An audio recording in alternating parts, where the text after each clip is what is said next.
கோடியக்கரை அருகே மீன்பிடித்துக் கொண்டிருந்த தமிழக மீனவர்கள் மீது இலங்கை கடற்கொள்ளையர்கள் தாக்குதலில் காயமடைந்த 4 மீனவர்கள் மருத்துவமனையில் அனுமதி.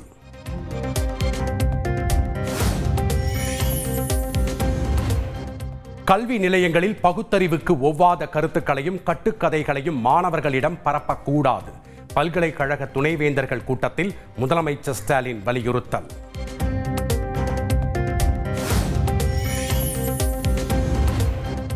மாற்றுத்திறனாளிகள் உள்ளாட்சி தேர்தலில் போட்டியிடாமல் நியமன முறையில் உறுப்பினராக இருக்கும் சட்ட முன்வடிவு பேரவையில் தாக்கல். முதலமைச்சர் ஸ்டாலினின் முன்னெடுப்பு வரலாற்று சிறப்புமிக்கது என மாற்றுத்திறனாளிகள் வரவேற்பு.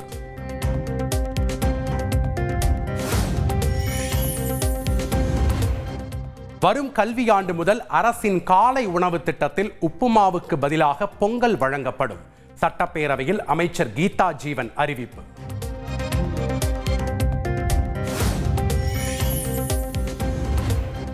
கல்வி நிறுவனங்களில் சாதி பெயர் இடம்பெறக்கூடாது என சென்னை உயர்நீதிமன்றம் அதிரடி உத்தரவு.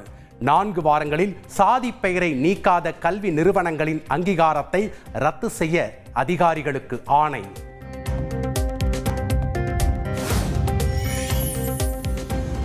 பாஜகவுடன் கூட்டணி மட்டுமே, ஆட்சியில் பங்கு இல்லை என எடப்பாடி பழனிசாமி திட்டவட்டம். திமுகவை வீழ்த்த எதிரணியில் உள்ள சக்திகளை ஒருங்கிணைப்பதாகவும் சூளுரை.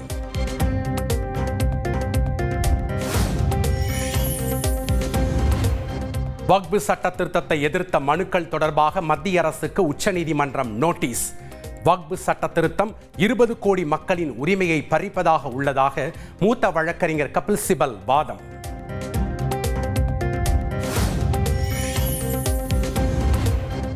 விஜயிடமிருந்து விலகி இருக்க இஸ்லாமியர்களுக்கு மதகுரு மௌலானா ஷாபுதீன் ரஸ்வி அறிவுறுத்தல். அரசியலுக்காக இஸ்லாமியர்களின் உணர்வுகளை விஜய் பயன்படுத்திக் கொள்வதாக குற்றச்சாட்டு.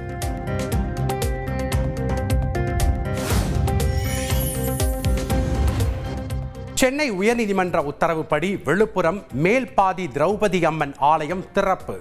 மீண்டும் ஒரு தரப்பினர் கோவிலை திறக்க எதிர்ப்பு தெரிவித்த நிலையில் கோவில் முன்பக்க கதவு பூட்டப்பட்டு போலீசார் குவிப்பு.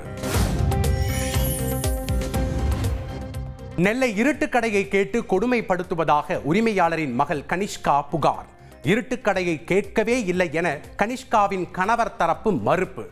ஆதாரங்களை வெளியிட்டு கனிஷ்கா தரப்பு மீண்டும் குற்றச்சாட்டு. கடலூர் மாவட்டம் திட்டக்குடி அருகே வங்கி ஊழியர்கள் சென்ற கார் கட்டுப்பாட்டை இழந்து சாலை தடுப்பில் மோதி விபத்து. அதிர்ஷ்டவசமாக காரில் பயணம் செய்த 4 பேர் உயிர் தப்பினர்.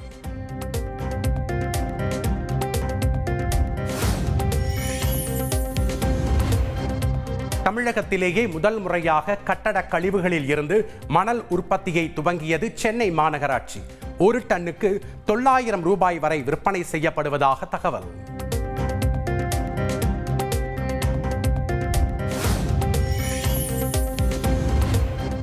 தமிழகத்தில் வருகிற 22ஆம் தேதி வரை ஓரிரு இடங்களில் மிதமான மழை பெய்யும். புதுச்சேரி மற்றும் காரைக்காலிலும் மழைக்கான வாய்ப்புள்ளதாக சென்னை வானிலை ஆய்வு மையம் தகவல்.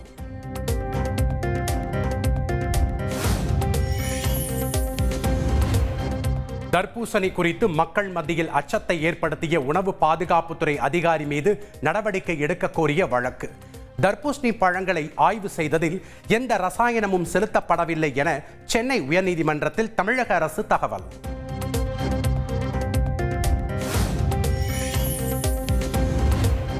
ஐபிஎல்லில் சூப்பர் ஓவர் வரை சென்றது ராஜஸ்தான் டெல்லி அணிகள் மோதிய போட்டி. இரு அணிகளும் 188 ரன்கள் எடுத்ததால் சமன். சூப்பர் ஓவரில் 12 ரன்கள் இலக்கை எட்டி டெல்லி அணி த்ரில் வெற்றி.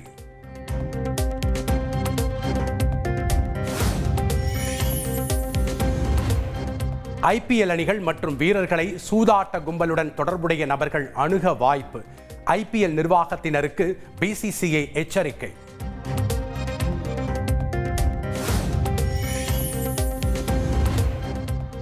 சென்னையில் ஆபரண தங்கத்தின் விலை சவரனுக்கு 760 ரூபாய் உயர்வு.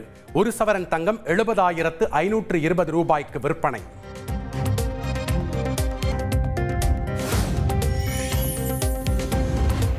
டாஸ்மாக் முறைகேடு மூலம் 1000 கோடி ரூபாய்க்கு மேல் சட்டவிரோத பணப்பரிமாற்றம். சென்னை உயர்நீதிமன்றத்தில் அமலாக்கத்துறை பரபரப்பு தகவல்.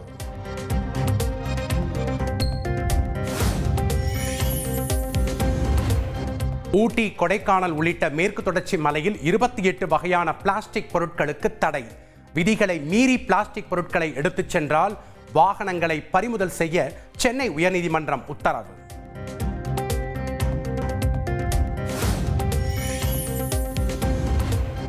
கோவையில் சிறுமிகளுக்கு மத போதகர் பாலியல் தொல்லை கொடுத்த வழக்கு. ஜான் ஜெபராஜின் மைத்துனரும் 2வது குற்றவாளியாக கைது. மகாராஷ்டிர மாநிலம் நாசிக்கில் சட்டவிரோதமாக கட்டப்பட்ட தர்காவை இடிக்க எதிர்ப்பு. வாகனங்களை சூறையாடி காவல்துறையினர் மீது கல்வீசி தாக்குதல் நடத்திய கும்பல். கண்ணீர் புகை குண்டுகள் வீசியும் தடியடி நடத்தியும் கூட்டத்தை கலைத்த போலீசார்.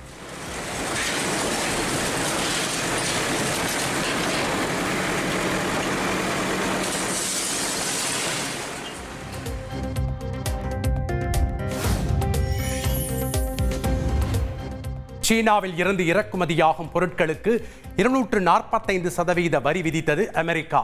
சீனாவின் பழிவாங்கும் வரி விதிப்புக்கு எதிராக அமெரிக்கா அதிரடி நடவடிக்கை.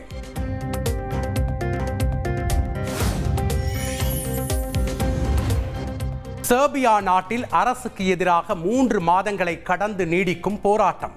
ரயில் நிலையத்தின் மேற்கூரை இடிந்து 15 பேர் பலியான சம்பவத்தை கண்டித்து முழக்கம்.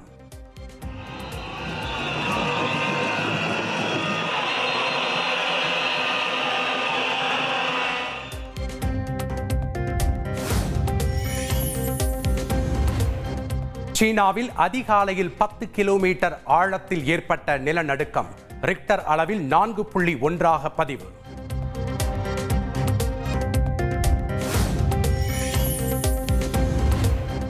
இங்கிலாந்தில் வசந்த காலத்தை வரவேற்கும் துலிப் மலர்கள். 100க்கும் மேற்பட்ட ரகங்களில் பல வண்ணங்களில் பூத்து குலுங்கும் கண்கொள்ளா காட்சி. அஜித்தின் குட் பேட் அக்லி வெற்றிக்கு படத்தில் பணியாற்றிய அனைவருக்கும் நன்றி தெரிவித்தது படக்குழு. இயக்குனர் ஆதிக் ரவிச்சந்திரன், நடிகர் அர்ஜுன் தாஸ் நிகழ்ச்சி.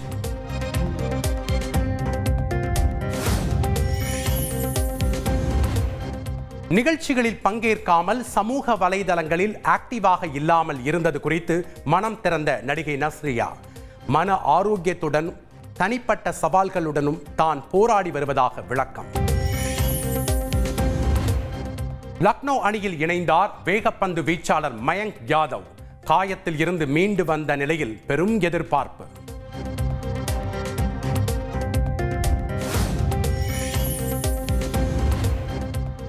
ஐபிஎல் தொடரில் இன்று மும்பை மற்றும் ஹைதராபாத் அணிகள் மோதல். இரவு 7:30 மணிக்கு வாங்கடே மைதானத்தில் போட்டி ஆரம்பம்.